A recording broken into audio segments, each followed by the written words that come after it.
یہ پولیٹیکل اصل میں صورت حال ہے کہ پاکستان میں آج تک اس لیول کی پولیٹیکل فورسز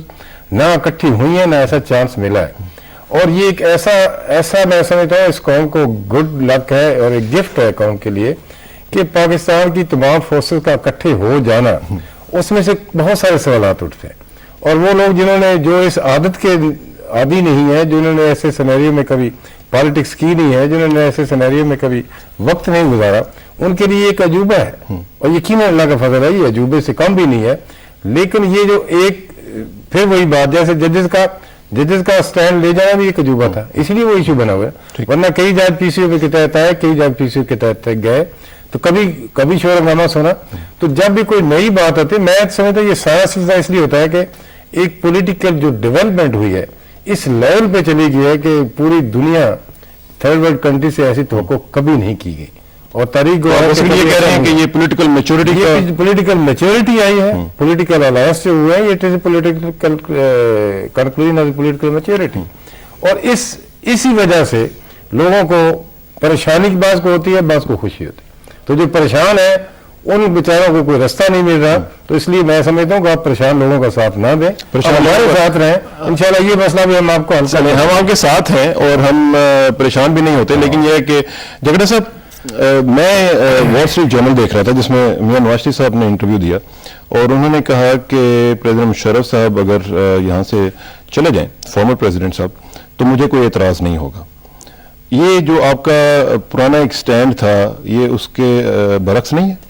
دیکھیں جی، یہ آج بھی میں نے چیک کیا ہے کہ پتہ نہیں کیسے کوٹ ہوا ہے وال اسٹریٹ ہمارا، beaten quote, I don't know, لیکن اب نواز شریف صاحب سے پوچھ لیں، انہوں نے یہ کبھی نہیں کہا، تو بالکل کلیئر کٹ یہ سٹینڈ لیا ہوا ہے کہ ہمیں کوئی اس سے ذاتی دشمنی نہیں ہے، جہاں تک وہ اگر آرام کرنا چاہتے ہیں تو ٹھیک ہے۔ میری بات سنیں، انہوں نے یہ کہا کہ جہاں تک میری ذات کا تعلق ہے اور میرے ساتھ اگر اس نے کوئی زیادتیاں بھی کی ہیں تو میں اپنی طرف سے ان کے معاف کرتا ہوں، وہ چلے جائیں جہاں جاتے ہیں، لیکن جہاں تک قوم اور ملک کا اور آئین کا سوال آ جاتا ہے تو اس پہ میں کون ہوتا ہوں اس کو معاف کرنے تو پھر اس نے وہ کوٹ نہیں کیا، وہ پھر کوٹ نہیں ہوا، وہ یہی ہو جاتا ہے کہ وہ ایک چیز پک اپ ہو جاتی ہے، ایک رہ جاتی ہے، اور انہیں بڑا کلیئر کٹ کہا ہے کہ میری کوئی ذاتی دشمنی اس کے ساتھ نہیں ہے، آئینی راستہ اختیار کریں، آئین میں جو کچھ ہے اس کے مطابق چلیں، آئین اس کو اگر سیف پیسج دے دیتا ہے اور چلا جاتا ہے اس پہ بھی مجھے کوئی اعتراض نہیں ہوگا، پارلیمنٹ اس کو سیف پیسج دے دیتی ہے، میں کون ہوتا ہوں اس کو روکنے والا، میری جماعت کون ہوتی ہے، نہ تو پیپلز پارٹی کو یہ اختیار ہے، نہ پی ایم ایل این کو ہے، نہ نواز شریف کو ہے، نہ زرداری صاحب کو ہے، یہ تو اگر ہم نے اس ملک کی تاریخ کو بدلنا ہے اور اس میں یہ جمہوری نظام کا تسلسل قائم کرنا ہے تو پھر آئینی راستے اپنائیں، آئین کے راستے پہ چلیں گے، انشاءاللہ راستے خود بخود بنتے جائیں گے۔ آئین کے راستے کے حوالے سے یہ جو بھی ججز کا معاملہ ہے یہ کہاں پہ اٹکا ہوا ہے؟ یہ آپ کی پارٹی بار بار ایک ڈیڈ لائن دیتی ہے، میاں صاحب نے کہا جی کہ آج کا کہا تھا کہ اگر ججز بحال نہ ہوئے، اب ہم سن رہے ہیں تو بدھ کا آ گیا ہے، بدھ کا بات آئی تو ساتھ ہی مولانا فضل الرحمان صاحب کا بھی آ گیا کہ بدھ سے بھی آگے کچھ دیر، نہیں بدھ سے آگے کی بات تو نہیں ہوئی، آج مولانا فضل الرحمان صاحب نے یہ میاں صاحب سے بیٹھے ہوئے کہا کہ اگر آگے بھی ایک دو دن ہو جائیں تو جو یہ بات ہوئی ہے، سیاست میں کوئی ڈیڈ لائن نہیں ہوتی، جو آج بات ہوئی ہے، اچھا دیکھو جی میری سنو، دیکھیں یہ مشرف کو آپ سوچتے تھے کہ یہ ایسے طریقے سے جائے گا؟ یعنی اس کے بارے میں سچی بات ہے مجھے خود بھی اندازہ نہیں تھا کہ یہ جائے گا کہ نہیں، اور اس بات پہ تو جھگڑا صاحب اتفاق کریں گے کہ یہ آسانی سے نہیں جانے والا تھا۔ صحیح ہے جی، بالکل، بہت بڑی بات ہوئی ہے۔ ڈکٹیٹرز کے بارے میں اس کے پاس گورنر صاحب ڈکٹیٹرز کے بارے میں ابھی اس کے پاس تھی، لیکن آپ دیکھیں پولیٹیکل لوگوں کی موو دیکھیں، ڈکٹیٹر کی موو دیکھیں اور سیاسی لوگوں کی موو دیکھیں کہ کس انداز سے ہم نے اس کو ملک میں پتہ نہیں ہلا، کوئی ہنگامہ تک ڈکٹیٹرز کے بارے میں ایک بات بڑی عام سی ہے گورنر صاحب، وہ کہا جاتا ہے کہ ڈکٹیٹرز جب ان پلیس ہوتے ہیں تو لوگ سمجھتے ہیں کہ یہ پتہ نہیں جائے گا کیسے، جب چلے جاتے ہیں تو وہ کہتے ہیں کہ یہ وہاں پہ رکا ہوا کیسے تھا، اتنا دیر سے نکال ہی گیا۔ جی میں آپ کو بتاؤں، جب تک بیرونی قوتوں کو یہ نظر آ رہا تھا کہ ابھی جمہوری قوتوں میں کوئی طاقت نہیں ہے اور اکٹھے نہیں ہے تو وہ جم کے بیٹھا ہوا تھا اور اس کو پوری سپورٹ مل رہی تھی، جب بیرونی قوتوں نے دیکھ لیا کہ اب یہ اکٹھے ہیں، جمہوری قوتیں اور قوم بھی چاہتی ہے کہ جمہوریت یہاں پھلے پھولے، انہوں نے ہاتھ کھینچ لیا، انہوں نے اس کو کہا کہ بھائی اب سوری، ٹھیک ہے، ہم آپ کو حیدری صاحب سے میں پوچھوں گا، حیدری صاحب JUIF اور ANP دونوں اب اس سین میں آ گئی ہیں، اور سنا ہے کہ آپ کو معاہدہ بھی دکھایا گیا لیکن اس کے اوپر ہاتھ رکھ کے، کیا آپ کو سارے معاہدے کا پتہ ہے کہ کس طرح ہوا ہے اور کیا کیا اس میں ہے؟ ایک آدمی شاید میں آپ کا زیادہ لے لوں، آپ کا الفاظ زیادہ ہے نا اس لیے نہیں 18 فروری کے بعد جو صورتحال سامنے آئی، ظاہر ہے کہ اس کو جمہوری قوتوں کے فتح سے تعبیر کیا گیا، اور یہ بڑی حیرانگی بھی تھی کہ ایک آمر وقت جو ہے مسلط ہے اور اس کی قیادت میں الیکشن ہو رہے ہیں اور جمہوری قوتیں جو ہے نا فتح یاب ہو رہی ہیں۔ اس سے زیادہ پھر یہ عجیب لگا لوگوں کو کہ جو ماضی میں جماعتیں ایک دوسرے سے بہت دور تھیں اور ملک کے حالات کو، بین الاقوامی حالات کو سامنے رکھتے ہوئے، اپنے تلخیوں کو الگ تھلگ رکھتے ہوئے سب نے مل کر حکومت تشکیل دی۔ اب ظاہر ہے کہ جن جماعتوں کو قوم نے مینڈیٹ دیا تھا اور ان جماعتوں نے اپنے تلخیوں کو بھلا کر ایک حکومت کی بنیاد رکھ لی، تو وہ قوتیں جو کہ ان کی اکھٹ نہیں چاہتی تھی وہ درپردہ سازشوں میں مصروف ہو گئے، اور جنرل پرویز مشرف بھی ان کا ساتھ دے رہا تھا۔ اب ہم سے میں غلطی تو نہیں کہہ سکتا، میرے دونوں بڑے اتحادی تشریف فرما ہے، ان کی میں ناراضگی بھی مولنا نہیں چاہتا، اچھی بات، لیکن جو اعلان مری ہوا، اتحاد کا یہ اس میں اعلان مری میں دو پارٹیوں نے مل کر آپس میں گفت و شنید کی اور پھر یہ اعلان کیا کہ 1 مہینے کے اندر اندر ججز بحال ہوں گے۔ ہم دو پارٹیوں نے تقریباً اپنے تحفظات کا اظہار تو کیا، لیکن ہم نے کہا کہ دو بڑی پارٹیوں نے اگر ایک بات طے کی ہے تو ہمیں قبول ہے، ادھر ادھر دیکھنے کی ضرورت نہیں ہے۔ اس کے بعد دبئی میں اعلان لاہور ہوا، اس میں ایک بات کا اظہار ہم نے برملا ضرور کیا ہے کہ جیسے کہتے ہیں کہ جی سیاست میں کوئی حتمی بات نہیں ہوتی، اس لیے یہ کہاوت مشہور ہے کہ سیاست میں بہرحال راستہ کھلا رہتا ہے، کہیں بند نہیں ہوتا، تو اسی طرح کوئی ڈیڈ لائن دینا کسی مسئلے پر بھی میں سمجھتا ہوں کہ یہ سیاسی مصلحت کے خلاف تھا۔ ظاہر ہے دیکھیں اس کولیشن میں ہم 4-5 جماعتیں شریک ہیں، ایک گھر میں 2 بھائی ہوتے ہیں، ان کا نقطہ نظر بھی الگ الگ ہوتا ہے، ایک پارٹی میں لوگ ہوتے ہیں، ان کا موقف بھی الگ الگ ہو سکتا ہے، ان کی رائے بھی الگ الگ ہو سکتی ہے، تو 4 جماعتیں 5 جماعتیں اس کولیشن میں شامل، ظاہر ہے کہ ہر ایک کا اپنا نقطہ نظر، اپنا ماضی میں موقف رہا ہے، تو چھوٹے چھوٹے مسائل پہ اختلافات کے امکان کو رد نہیں کیا جا سکتا تھا۔ ججز کے حوالے سے بھی پیپلز پارٹی کا اپنا نقطہ نظر ہو سکتا ہے، مسلم لیگ نواز کا اپنا نقطہ نظر ہو سکتا ہے، اس حوالے سے اگر کہیں تھوڑا سا اختلاف سامنے آیا تو اس کو میڈیا نے بڑا چڑھا کے پیش کیا۔ تو میں سمجھتا ہوں کہ میڈیا کا بھی اس میں بڑا کردار رہا اور ان قوتوں کا بھی جو قوتیں اس اتحاد کو ساتھ چلنا نہیں دیکھنا چاہتی۔ لیکن اب جو صورتحال ہے، اب جو صورتحال ہے 3 دن سے انہوں نے مہربانی کی ہمیں بیچ میں ڈالا، یہ میں سمجھتا ہوں کہ ان کی دانشمندی ہے، اور ظاہر ہے کہ 2 بھائی 2 پارٹیاں 2 جماعتیں کہیں اگر جا کے رک جاتی ہیں اور کسی دوسری جماعت کو کسی دوسرے دوست کو دعوت دیتے ہیں تو یہ بڑی دانشمندی کی بات ہوتی ہے، اور ANP اور JUI نے اس میں بہرحال ایک بڑا رول ادا کیا۔ اس 3 دن میں جو کچھ سامنے آیا، میں توقع رکھتا ہوں کہ یہ جو قرارداد کا مسودہ اب کمیٹی بنائے گی، مجھے تقریباً 90% اس بات پر یقین ہے کہ وہ اس میں کامیاب ہو جائیں گی، اور اگر مسودے پہ یہ کامیاب ہوتے ہیں، اور جیسا کہ میرا اپنا تاثر ہے کہ کامیاب ہوں گے، تو پھر پیش کرنے اور پھر اس پر رائے شماری میں دیر نہیں لگے گی۔ تو ہم تو اس توقع کے ساتھ چل رہے ہیں انشاءاللہ کہ یہ مسودہ جو ہے یہ اتفاق رائے کے ساتھ تیار ہو جائے گا اور پریزنٹ کریں گے نیشنل اسمبلی میں۔ اچھا یہ بتائیے گا خان صاحب کہ اسمد یار ولی صاحب کا بھی اس میں ایک رول ہے، اور جس طرح JUIF کی طرف سے مولانا فضل الرحمان صاحب اس میں موجود ہیں. ANP جو ہے وہ اب کس لیول پہ اس کو نیگوشیٹ کروا رہی ہے؟ کیونکہ ہم نے سنا تھا کہ 72 گھنٹے میں سب کچھ ہو جائے گا، اور پھر اب بات آ گئی ہے بدھ تک، تو معاملہ کہیں اٹکا ہوا ہے. آپ سمجھتے ہیں کہ کچھ ایسی چیزیں ہیں کہ جن کے اوپر کنسنسس نہیں ہو پا رہا ہے؟ کیا مسئلہ کیا ہے؟ کسان صاحب، میرے خیال میں یہ تاثر میڈیا نے کیسے لیا کہ، کیونکہ میں ڈیٹیل میں نہیں جانا چاہتا ہوں، غفور حیدری صاحب نے پورا جو ایک سین ہے جس میں ہم 18 اگست کے بعد زیادہ انوالو ہو چکے، دو پارٹیاں ANP اور جماعت علماء اسلام، تو ہم نے جو 3 دن میں، چونکہ ہم جاتے ہیں اس میں بیٹھتے، غفور حیدری صاحب بھی ہوتے ہیں، تو ہم نے جو دیکھا اس میں اتنے اختلاف رائے نہیں ہے. یہ ضرور ہے کہ دیکھیں جس طرح انہوں نے کہا کہ یہ کولیشن پاکستان میں پہلے بار ایسی کولیشن بنا ہے کہ جس میں وہ پارٹیاں کہ ہمیشہ کے لیے ایک دوسرے کے مقابلے میں رہیں، ایک دوسرے کے گروان میں رہیں، وہ آج کولیشن بنے، کولیشن میں بیٹھے. اختلاف رائے ہر ایک پارٹی کا ہو سکتا ہے، نقطۂ نظر میں بھی فرق ہو سکتا ہے. میں اور طریقے سے دیکھتا ہوں گا، میرے پارٹی اور طرف سے دیکھے گی، ان کی پارٹی اور طرف سے دیکھے گی. لیکن اس میں جو کنسنسس تھا، جو 5 اور 7 کو دونوں پارٹیوں بڑیوں میں یہ ہوا تھا، 5 اور 7 اگست کو، اس میں 24 گھنٹے کا لکھا گیا ہوا تھا کہ امپیچمنٹ کے 24 گھنٹے کے اندر اندر ججز بحال ہو جائیں گے. دیکھیے MLN واضح طور پر کہہ رہی ہے کہ 24 گھنٹے کا ذکر یہ تھا. تو خیر وہ ہم اگر ہمیں پتہ بھی ہے تو ہمارے ساتھ شان کے ساتھ اچھا نہیں لگتے کہ ہم اس پہ ہم تبصرہ کریں یا اس پہ ہم بول لیں، کیونکہ ہم دونوں تو وہ لوگ ہیں.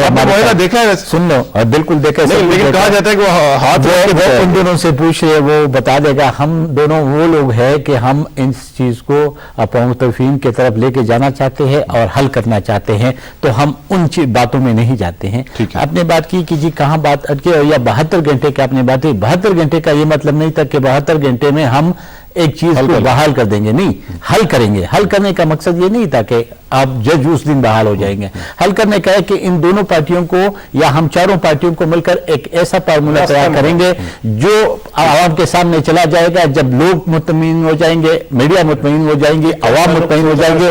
اور وہ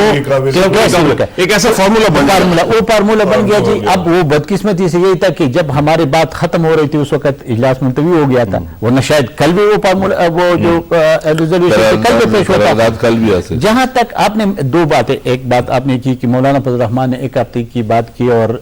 میاں نواز شریف صاحب نے 2 دن کی بات کی. ویسا نہیں ہے. ایسا تھا کہ بات یہی ہوئی تھی کہ ریزولوشن تیار کرے، منڈے کو جمع کرا دے. میاں صاحب کا اپنا ایک آپشن تھا، انہوں نے کہا کہ جی 2 دن میں اس پہ بحث ہونی چاہیے اور 2 دن کے بعد ختم ہو کے بدھ کو کرنا چاہیے. جو مولانا فضل الرحمان صاحب نے یہی کہا کہ دیکھیں یہ ایک کمیٹی کے حوالے کیا گیا کہ ہم نے دونوں سے بات کیے، دونوں کی یہی بات ہے کہ وہ کمیٹی ڈیسائیڈ کرے. 2 دن میں کرتے ہیں، بات ختم کرواتے ہیں، 4 میں کرواتے ہیں، سے آگے بھی 1 آدھ دن چلا جائے تو وہ اس لیے اس نے کہا کہ اگر 1 دن آگے بھی چلا جائے، یہ جو ڈیڈ لائن ہوتا ہے، یہ جو الٹی گنتی ہوتی ہے، یہ نہیں ہونے چاہیے. کیونکہ ہم سیاسی لوگ ہیں اور ہم جو 2 پارٹیاں بیچ میں آئے ہیں، ہم وہ لوگ ہیں کہ ہم نے ایک جدوجہد کیا ہے. تو سیاست میں ڈیڈ لائنز نہیں ہو جائیں، سیاست میں ڈیڈ لائنز نہیں ہونے چاہیے، لیکن ڈیڈ لائنز ہیں اور باقاعدہ اور بدستور ہم دیکھ رہے ہیں ڈیڈ لائنز کو. اور اب ایک وقت آیا ہے بریک کا، اور بریک کے بعد واپس آئیں گے تو ہم بات کریں گے سازشوں کے حوالے سے بھی، کیونکہ سازشیں بھی خاصی، مولانا غفور حیدری صاحب نے بھی کہا ہے کہ سازشیں ہو رہی ہیں، اور اوور آل بھی ہم دیکھتے ہیں کہ کچھ لوگ واقعتاً ایسا لگتا ہے کہ اس کولیشن کے خلاف سازشیں کر رہے ہیں. بات کریں گے اس بریک کے بعد. Please sit tight, will be right back.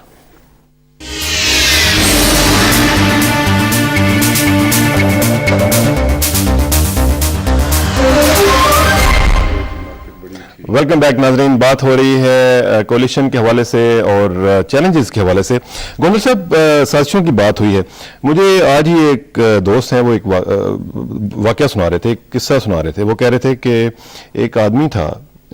جو قبرستان میں ہوتا تھا، اور وہ بڑی اس کو بری عادت تھی. وہ جاتا تھا اور قبروں کے اندر جا کے تو جو مردے تھے ان کا جو کفن ہوتا تھا وہ چوری کر لیتا. وہ چوری جب کر لیتا تھا تو اس طرح وہ اس نے اپنا بزنس بنایا ہوا تھا. وہ بوڑھا ہو گیا، مر گیا. اس کا جو بیٹا تھا اس نے کہا یار یہ تو میرے والد صاحب کے متعلق تو لوگ بڑی بری باتیں کرتے ہیں، میں کوئی ایسا کام کروں کہ میرے والد صاحب کے بارے میں لوگ اچھے الفاظ سے استعمال کریں ان کو. اس نے کیا کیا، وہ قبرستان میں جاتا تھا اور کفن اتارتا تھا اور مردے کو قبر سے باہر ڈال کے چلا جاتا تھا. تو لوگوں نے کہا یار یہ تو عجیب آدمی ہے، اس سے تو اس کا باپ اچھا تھا کہ کم از کم وہ مردے کو تو نہیں چھیڑتا تھا. جو آج کل سازشیں ہو رہی ہیں وہ آپ کے خلاف، جو کولیشن کے خلاف ہو رہی ہیں، وہ یہ ہیں کہ یہ باور کرایا جائے کہ جی آپ سے تو پچھلے جو لوگ تھے وہ اچھے تھے.